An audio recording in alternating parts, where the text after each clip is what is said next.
Yeah. Remember I was down but now I'm Remember I was down but now I'm about to ship it. Hey, what's going on, guys? In today's video, I'm going to be showing you how to make the effect that you have just seen on screen. Now, before getting to the video, I'd just like to remind you guys to please do hit that like and subscribe button if you're enjoying the video, as well as leave a comment down below in order to help me make more money. So without further ado, let's get straight into the first effect. Alright, this is Dignal while editing the video. Right now, just keep watching the video. When you need to skip forward in order to make the second version of the effect, there will be an indicator on screen to let you know that alongside the timestamp. So please don't worry about that. Just keep going with the tutorial. Thank you. XS bye. So what I've got right here is my song and my clip. What we're going to go ahead and do is just mark out the actual first beat here, which is going to be right here. And now what you're going to want to go ahead and do is head into the description and download all of the files that are down there. Just go ahead and plop them in a folder that you can easily access during the remainder of the edit. So the first thing you're going to be looking for is an Overedit an Overedit sound effect called what's it called? It's called Overedit all-in-one. So just go ahead and drag that in all-in-one build-up right here. And it'll be roughly like this. So what we're going to go ahead and do is just play this back. Just going to isolate it and play it back until we can find roughly where it's where the impact is.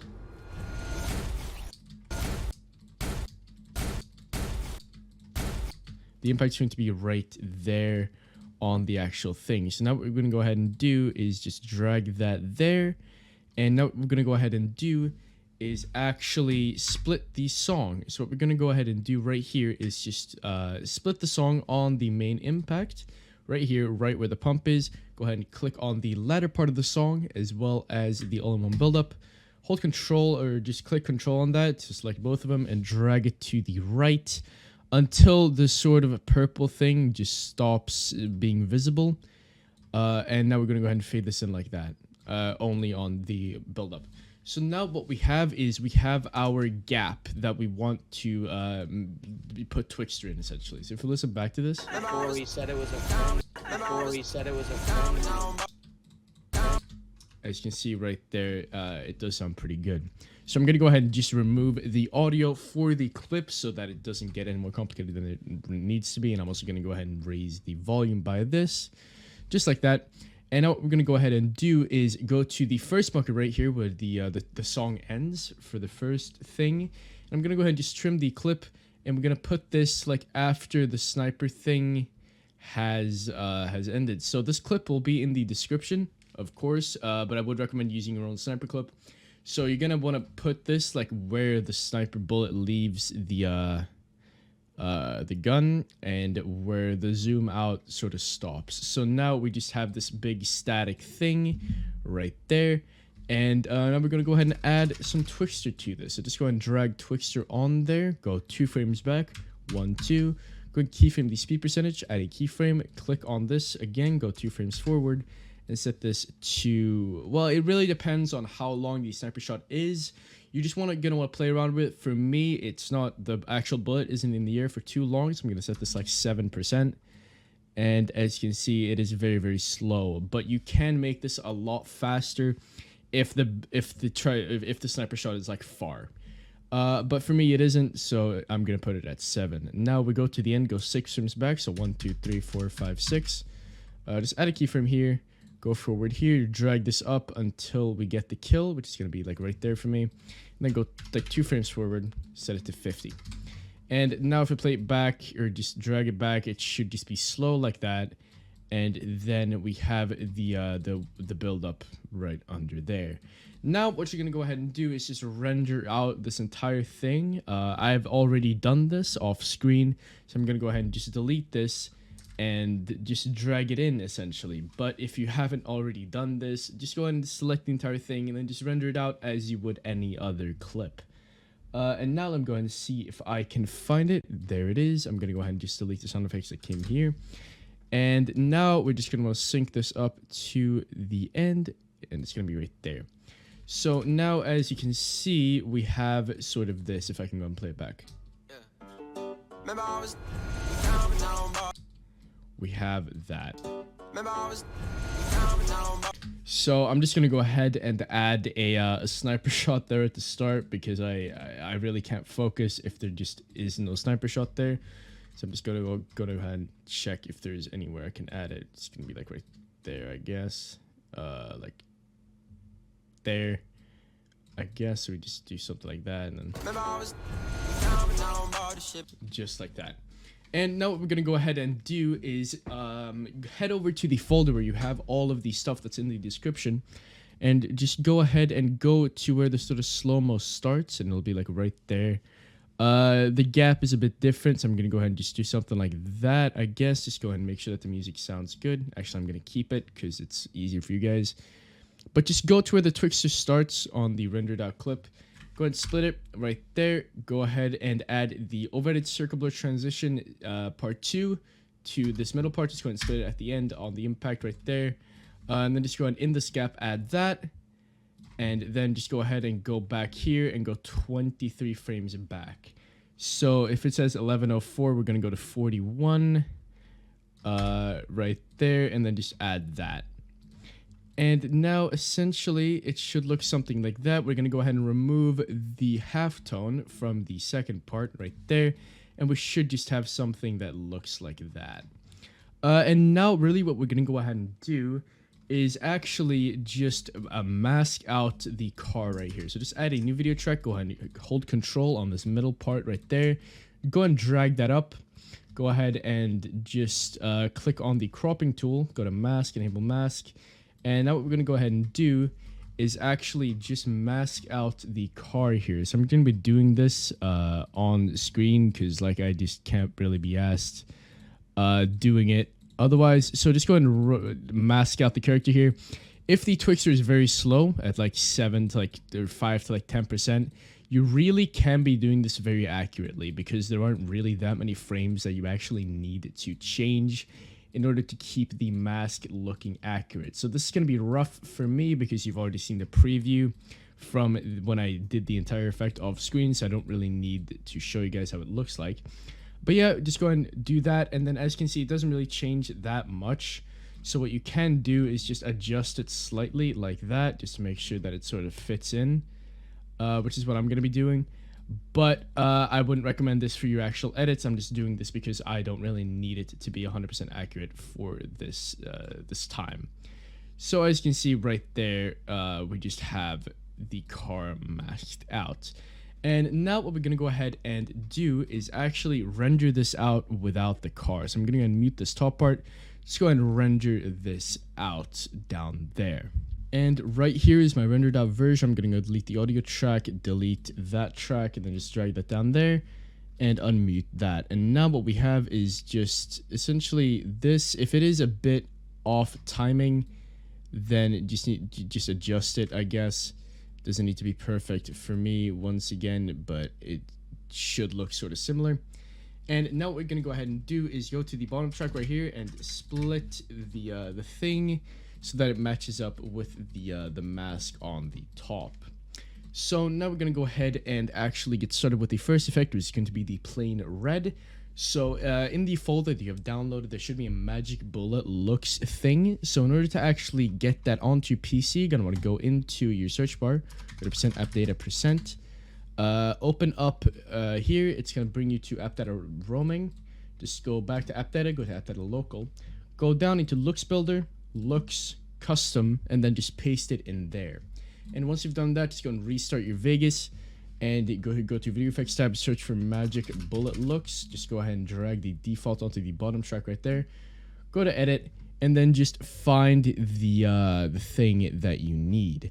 So for me, that's gonna be I can't remember exactly what it's called. It should be this. It should be like nice red or something like that. It'd probably be like fucking red, I guess. Let's do nice red actually. So it's gonna be nice red, and obviously you can change the color of this with hue depending on, you know, which color the car is or which color the character is or whatever. But yeah, for me this is going to be the nice red. So now what we're gonna go ahead and do is just add some glow to the mask. So as you can see, just go ahead and make the color red. Just go ahead and drag that down by a bit and just add a slight glow to make it stand out more. And now what we're going to go ahead and do is apply our blur mode curves. So our blur mode curves is going to be the same for both of these. Realistically, you could have just added it after the thing, but it's fine. It's whatever. So now what we're going to go ahead and do is just go into Reflex tab, search for blur mode curves. And you're going to want to go ahead and just make sure that you add a marker sort of 2/3 of the way in. It's going to be like right there, add a marker. Go to Z distance, add a keyframe, and then just go ahead and set it to 0,7 in the middle right there. Set the first keyframe down there to slow. Go to the end, set it to 0,9 or 0,9 right there, and set the middle keyframe to slow.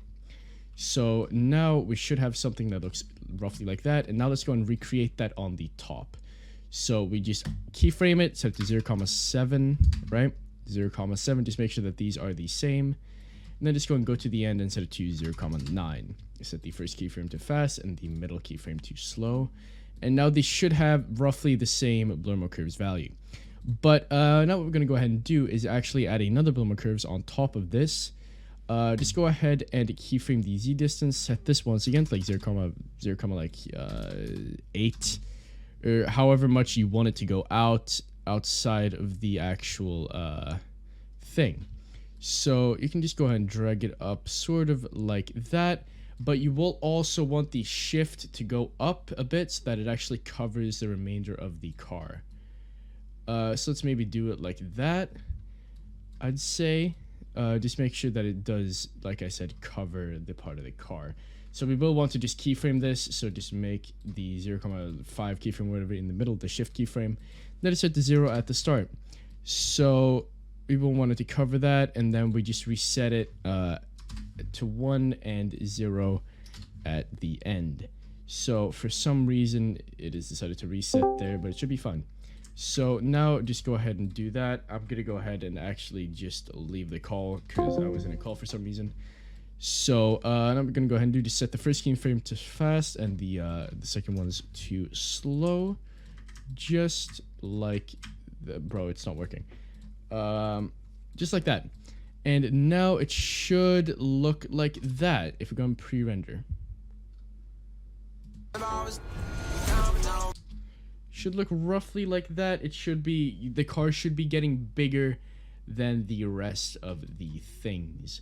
So now what we're going to go ahead and do is actually render this out. So just go and select everything, and then just go ahead and render as, and then just render everything out. I actually haven't done this off screen yet, so I'm just going to do 0719 video demo. I'm gonna go ahead and render this out, and I will see you guys when this is done. All right, the render is done, and I've gone ahead and just dragged the rendered version on top of these, and then let's just go ahead and solo that out. And now what you're gonna go ahead and do is once again just split it just like that.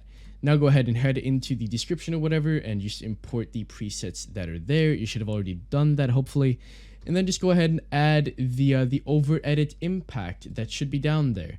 It should be pretty standard. I'm just going to go and change mine around a bit. It probably won't be the same as yours, but it still should be pretty good. So you should have the impact there. Now what you're going to go ahead and do is just go to this middle one, and we're going to add some shake and some flicker to this. So just enter your video effects tab, search for dissolve shake, just like that. Then just go ahead and copy these settings. Just straight off the bat, just go and copy those. They look like that.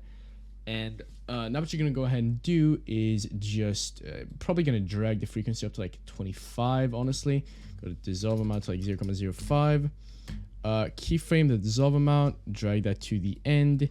Go like here probably, and then just drag it down to 0. Set that to a slow fade, just drag it back.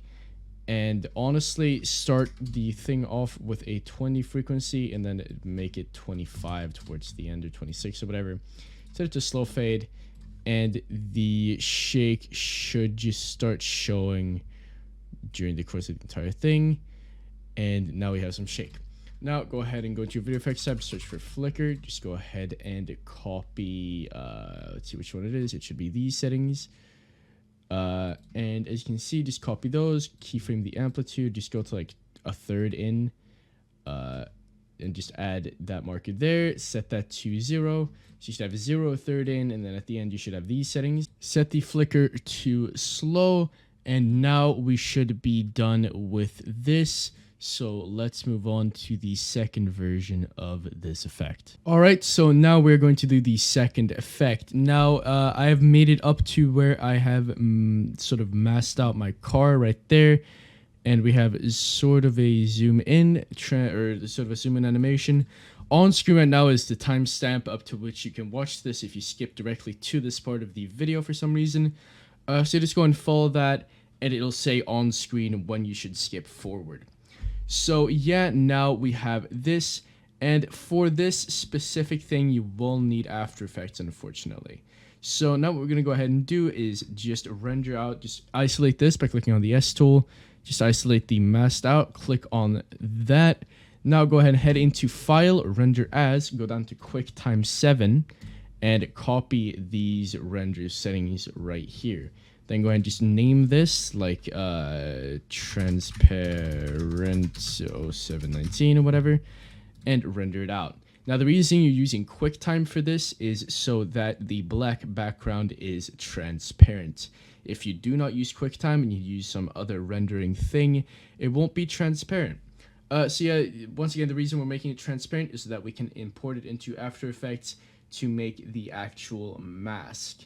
Now this is actually a very, very easy way to do it. Like, there's really no reason you can't import your stuff into After Effects for masks and whatnot. It is actually very, very simple, and I think that people aren't utilizing that enough. So yeah, just go ahead and open up After Effects once you have rendered out your car mask. And yeah, it's just gonna take a bit to open here. I'm gonna go ahead and make a new composition, 6 seconds, whatever, and cinema failed to launch, whatever.